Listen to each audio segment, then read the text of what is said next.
What's up, guys? Nick from Stack and Sell coming back to you guys with a brand new YouTube video. Today, we're going to be getting into all the things that I've learned over the last year setting up at sports card shows.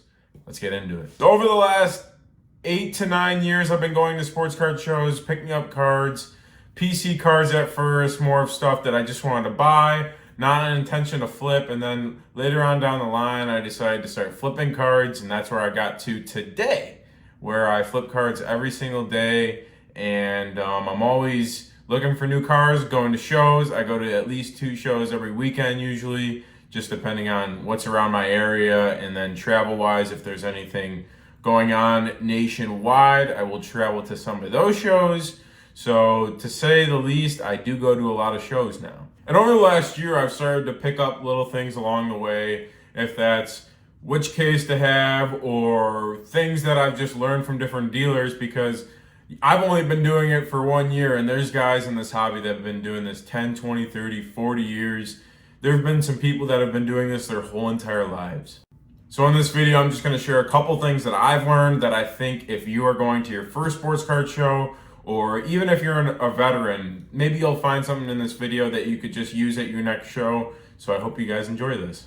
Tip number 1, don't go to a show and expect to get eBay pricing. So many dealers, when I go to a show, expect to price their cards at eBay or sometimes even above eBay. And what you gotta understand is a lot of people going to shows are not looking to pay eBay prices. People are looking to get deals. People are looking to find cards at cheaper prices than they would pay on eBay, because if they wanted to pay those eBay prices, why wouldn't they just go on eBay and buy the card like that from their home?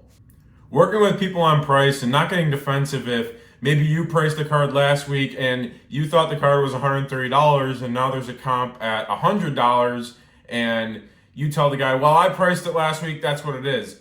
That's usually not gonna fly. You're not gonna make a sale like that. So be honest with people. Tell them, oh, I'm sorry, I priced this last week. I could work with price if I have room with it. Some cards you don't have room, you're into too much, and sometimes you just don't want to budge. And at that point, maybe take the card out of your case and hold it for a little longer. Tip number 2, when people offer to buy more, give better pricing.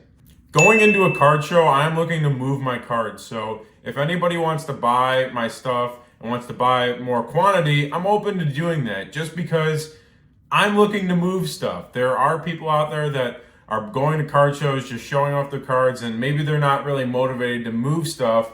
But if you're going to a card show, you're setting up and people are making you offers, you should be able to move stuff in quantity and then come down a little bit in price if they're buying a lot. Some guys that are there may be there as flippers. Some guys may be just seeing things in your case and they want to pick that up.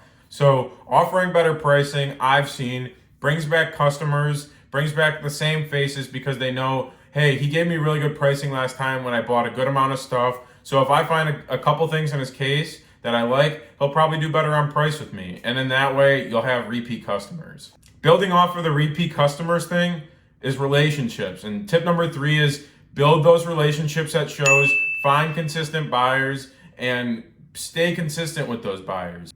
At certain shows, I have people that come up to me every single time that either want to buy or sell from me, and they're really negotiable on the price, and I'm negotiable on the price. So if we can find a common ground of where it makes sense for me buying wise, or makes sense for me selling wise, if I've got enough room for it, I'm always able to move, just because the people that I have relationships, I know that they're going to come back again, and I know if I give them a good deal or I'm buying at a good price, then I'm going to be able to keep doing it in the future. Tip number 4, if you're a beginner, I would say try to get some sort of showcase. So I bought my first showcase off of Amazon. It's pretty decent. I'll leave some stuff in the description below, some different cases, and then I'll maybe throw one up over here if we have a picture of it. But just get some sort of starter case. Doesn't have to be something super expensive.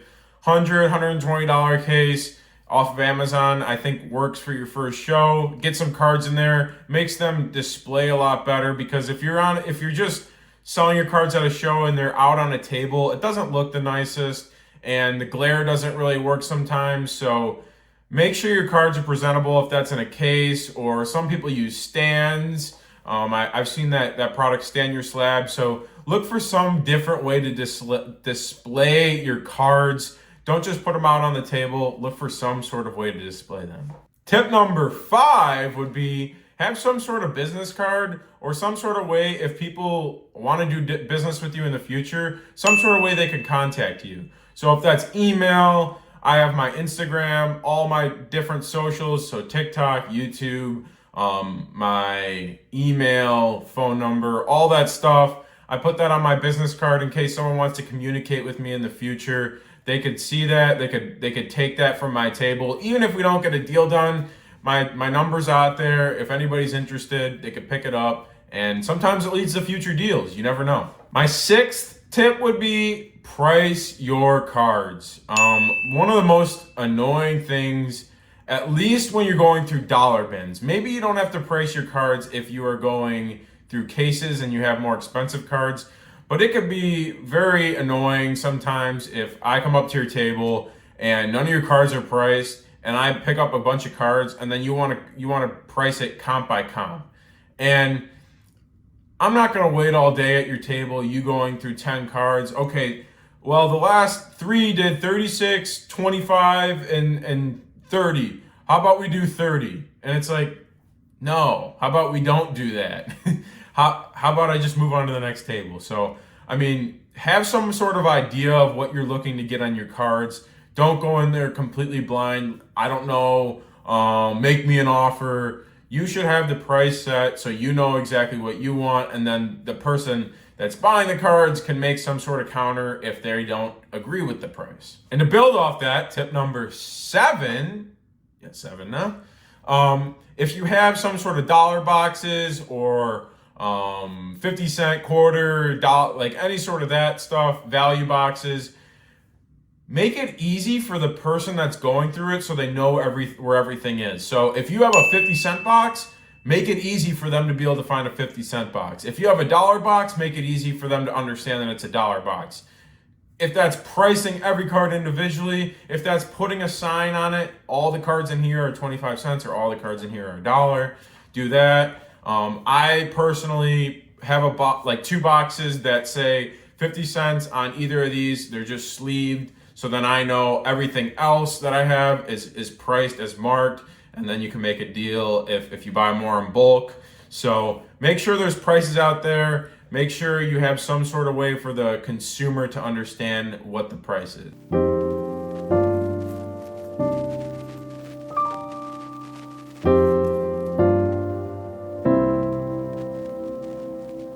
Number 9, bring change.